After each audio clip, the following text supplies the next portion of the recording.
नमस्कार। हमारे YouTube channel famous stories of the world में आपका स्वागत है।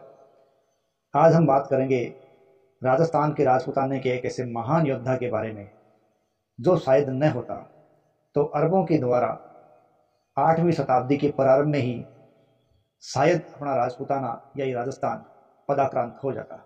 लेकिन उस महान योद्धा, महान वीर ने न केवल राजपूताने को बचाया बल्कि अरबों को भी बाहर खदेड़ने में अपना संपूर्ण साहस लगा दिया। इस समय अरबों ने एक तरफ तो रोमन साम्राज्य को लगभग तहस नहस कर दिया था। इसके अलावा जो अब तक फारस साम्राज्य, जो अपने आप में एक शक्तिशाली साम्राज्य था, उस साम्राज्य को भी इन अरबों ने समेट दिया और उनका अब भारत की ओर आगमन हुआ। लेकिन इस समय जब ये सोच अरबों की हिंदुस्तान की ओर बढ़ रही थी, उस समय इस राजपूताने में एक वीर बड़ा हो रहा था और वो वीर था बप्पा रावल या काल भोज। काल भोज या बप्पा रावल को इस समय का एक बहुत बड़ा एक योद्धा अगर अपन कहें, सूर्यवीर अपन कहें, वीर अपन कहें, तो कोई अतिशयोक्ति नहीं होगी, क्योंकि उसने इस समय जो अरबी साम्राज्य भारत की ओर प्रस्थान किया था, उस साम्राज्य को उसने यहाँ से भगाने में बहुत महत्वपूर्ण भूमिका अदा की और उसे बाहर खदेड़ दिया। इतिहासकारों की माने तो लगभग 711 ईस्वी के आसपास मेवाड़ में जो बच्चा पल रहा था उसका नाम था बप्पा रावल या कालभोज। यानी लगभग 711 उसका जन्म माना जाता है और 712 ये इतिहास की वो तिथि जब अरबों का भारत पर आक्रमण हुआ, सिंध पर आक्रमण हुआ। और ये जो बच्चा बप्पा रावल, इसके प्रारंभिक जीवन के बारे में देखें तो कोई वैभवशाली जीवन नहीं था, क्योंकि इनका इस समय परिवार दर दर की ठोकरें खा रहा था और एक ग्वाले के यहाँ था और ये भी एक चरवाहे के रूप में अपना जीवन गुजार रहे थे। लेकिन बाद में ये बप्पा रावल के भाग्य में कुछ और ही लिखा था और ये हारित ऋषि के संपर्क में आए। हारित ऋषि की संपर्क के कारण इनको त्याग और तपस्या से, हारित ऋषि के त्याग और तपस्या से इनको आशीर्वाद प्राप्त हुआ। इस आशीर्वाद के अंदर हारित ऋषि ने इनको आशीर्वाद दिया कि एक दिन आप मेवाड़ का राज्य प्राप्त करोगे, और उसी आशीर्वाद के द्वारा कहते हैं मेवाड़ का राज्य इनको प्राप्त हुआ। हारित ऋषि ने कहते हैं इनकी शिक्षा दीक्षा की, इनको अस्त्र शस्त्र शिक्षा दी और इनको भारत भूमि से अरबों को खदेड़ने के लिए प्रेरित किया और वो काम उन्होंने पूरा भी किया। अपने प्रारंभिक जीवन काल के अंदर ये भीलों के संपर्क में आए, भीलों का इनको काफी सहयोग मिला और जब अरब आक्रांतकाओं से इनका संघर्ष हुआ तो उस समय भीलों ने बढ़ चढ़कर बप्पा रावल का साथ दिया था। तो भीलों का सहयोग बप्पा रावल के लिए बहुत ही महत्वपूर्ण साबित हुआ था।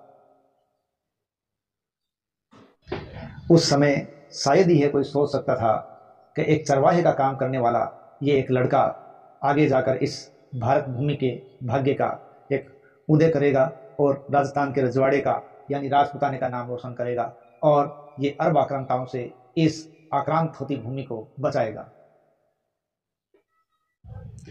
बप्पा ने अपने कुल की बजाय एक नई राजवंश को खड़ा किया और ये मेवाड़ राजवंश खड़ा हुआ, जिसके अंतर्गत तात्कालिक देखें तो अजमेर, जैसलमेर जैसी रियासतें भी इसके अंदर शामिल थी और चित्तौड़ को इन्होंने अपनी राजधानी का दर्जा दिया।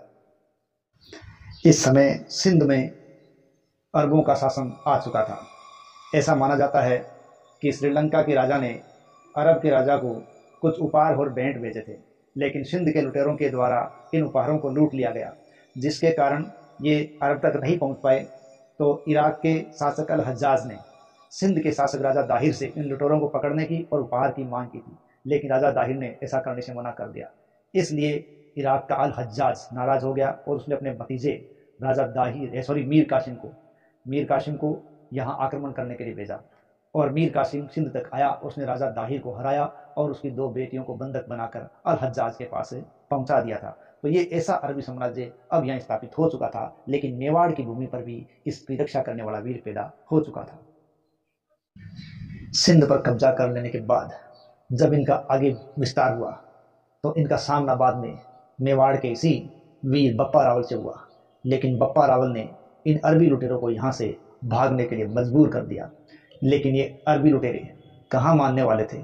कुछ समय बाद ये पुणे लौट के आए, लेकिन एक बार फिर मेवाड़ की भूमि के इस वीर पुत्र ने इनको दोबारा यहाँ से भागने के लिए मजबूर कर दिया और इस भारत भूमि से उनको खदेड़ दिया। लेकिन इस बार बप्पा रावल तीसरी बार इन अरबों को मौका देने के लिए तैयार नहीं था। इसलिए कहते हैं बप्पा रावल अपनी फौज को लेकर अब खुद ही उनकी तरफ आगे बढ़ा, और इतना आगे बढ़ा कि कहते हैं कि वो भारत की इस वर्तमान की सीमा को पार करता हुआ अफगानिस्तान के कंधार, ईरान की सीमा तक पहुंच गया और अपना प्रभुत्व जचाया। कहते हैं कि वर्तमान का जो रावलपिंडी पाकिस्तान का क्षेत्र है वो बप्पा रावल का ही बसाया हुआ है, और इसी के नाम से उसका नाम आज भी रावलपिंडी के नाम से जाना जाता है। इस रावलपिंडी को बप्पा रावल ने अपना सैन्य ठिकाना बना के रखा था, और यहाँ से आसपास के इलाकों पर उनकी हुकूमत भी चल रही थी। 712 ईस्वी में जब मोहम्मद बिन कासिम ने सिंध पर कब्जा किया था, तब उसके बाद उसने सेंधुओं को हरा दिया, साथ ही साथ मौर्यों को भी यहाँ से नेस्तनाबूद कर दिया था। लेकिन उन्हीं से लोहा लिया बाद में मेवाड़ के सुरवीर बप्पा रावल ने। अब अरबों की सेनाएं मालवा, गुजरात, मारवाड़ आदि क्षेत्रों में आगे बढ़ने लगी। लेकिन पश्चिमी राजस्थान के अंदर इस समय भी एक महान शक्ति थी, वो थी गुज्जर प्रतिहार, और गुज्जर प्रतिहारों का इस समय शासक था नागभट्ट। तो नागभट्ट ने भी अपने शौर्य का प्रदर्शन करते हुए मालवा के क्षेत्रों से इनको बाहर खदेड़ दिया, और मेवाड़ के अंदर यही काम बप्पा रावल के द्वारा किया गया और अरबों को आसपास के क्षेत्रों से खदेड़ दिया गया।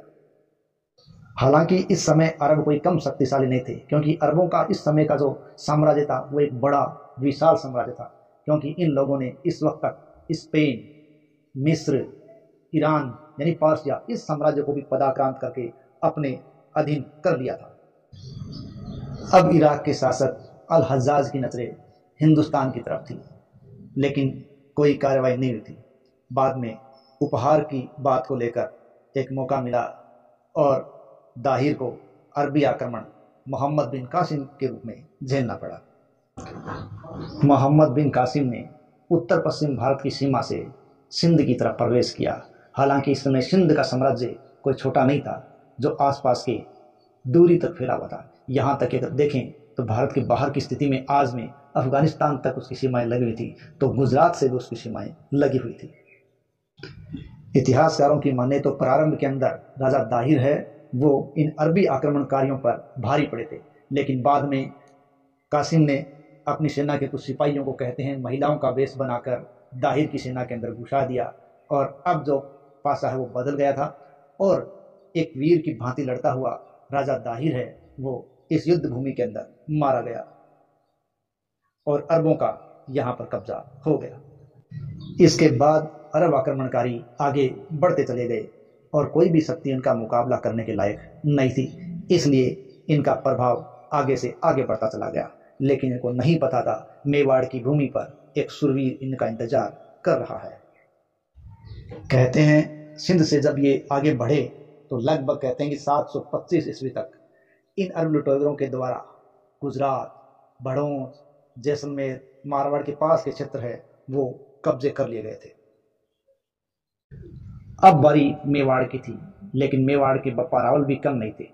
उन्होंने भी युद्ध की पूरी तैयारी कर ली, और आसपास के जो राजा हार चुके थे उनको भी जीत का आश्वासन देकर अपनी ओर मिलाकर अपनी ताकत को और बढ़ाने में कामयाबी प्राप्त कर ली थी। इस विजय अभियान की शुरुआत में कहते हैं बप्पा रावल ने सबसे पहले कब्जा किया चित्तौड़ को, और चित्तौड़ को अपने राज्य की राजधानी बनाया, अर्थात मेवाड़ की राजधानी बप्पा रावल के समय बनी चित्तौड़, जो लगभग 734-35 के आसपास घटना मानी जाती है। राजपुताने की इस भूमि पर जो हार चुके राजा थे, जैसलमेर, मारवाड़ के शासकों ने बप्पा रावल का साथ दिया। अरबों के साथ उनका भयंकर मुकाबला हुआ, लेकिन इस भूमि से अरबों को भागना पड़ा। इतना ही नहीं, मेवाड़ के इस राजपूत शासक ने उन अरब आक्रमणकारियों को दूर ही नहीं भगाया, बल्कि सिंध के इलाकों से खदेड़ दिया, और यहाँ तक कि उनको आगे खदेड़ता हुआ अफगानिस्तान के बाहर निकाल आया। इस प्रकार कंधार, अफगानिस्तान, वर्तमान पाकिस्तान ये सब उसके कब्जे में थे, और अरब आक्रमणकारी पुनः इस तरफ रुक न कर सकें, इसके लिए उसने रावलपिंडी जो वर्तमान पाकिस्तान का क्षेत्र है वहां पर एक चौकी स्थापित कर दी, ताकि अब दोबारा आते हुए अरबों को यहाँ से खदेड़ा जा सके, भारत भूमि को अक्षुण्ण रखा जा सके और अरबों को रोका जा सके। माना जाता है बप्पा रावल का साम्राज्य ईरान तक पहुंच गया था, और उस समय के अरबों के साम्राज्य के रेगिस्तान को छूने लगा था। माना जाता है इनकी विशाल शक्ति और विशाल साम्राज्य के कारण बाद में अरब आक्रांताओं ने इधर आना उचित नहीं समझा और उनका इधर बार बार का रोजमर्रा का आक्रमण बंद सा हो गया। और अपने राज्य को जब मेवाड़ के इस राजा ने सुरक्षित कर दिया और चहूं और अपनी विजय पताका फहरा दी, तो संन्यास लेने का निश्चय कर लिया, क्योंकि अपने राज्य को स्थायित्व प्रदान कर चुके थे, जहां शांति स्थापित कर चुके थे। माना जाता है कि शांति स्थापना के बाद, राज्य की स्थायित्व के बाद, जब इन्होंने संन्यास लिया और अपने पुत्र को गद्दी दी, तब लगभग इनकी आयु 58 वर्ष की थी। लेकिन इतना ही नहीं है कि ये अब यहाँ इनके जीवन का खात्मा हो गया, नहीं। मेवाड़ में राज्य की स्थायित्व के लिए, शांति के लिए अपने अनुभवों का इस्तेमाल करते रहे और लगभग 97 वर्ष की आयु में जब इनका निधन हुआ तो भारत भूमि के अंदर इस प्रकार का योद्धा मिल गया। लेकिन जाते जाते बप्पा या कालभोज अपने पीछे एक ऐसा विशाल साम्राज्य छोड़ गए, या एक ऐसा वंश छोड़ गए जो न केवल भारत का बल्कि दुनिया का भी सबसे लंबे समय तक एक ही समय एक ही क्षेत्र पर राज करने वाला वंश बना। ऐसा माना जाता है गुहिल या सिसोदिया राजवंश जो मेवाड़ में स्थापित हुआ था, वो लगभग विश्व का सबसे लंबे समय तक एक ही स्थान पर राज करने वाला वंश माना गया है। तो ऐसे इस वंश को स्थापित करने का श्रेय दिया जाता है मेवाड़ के बप्पा रावल काल भोज। तो ये थे बप्पा रावल, एक अजय योद्धा की जीवन की कहानी।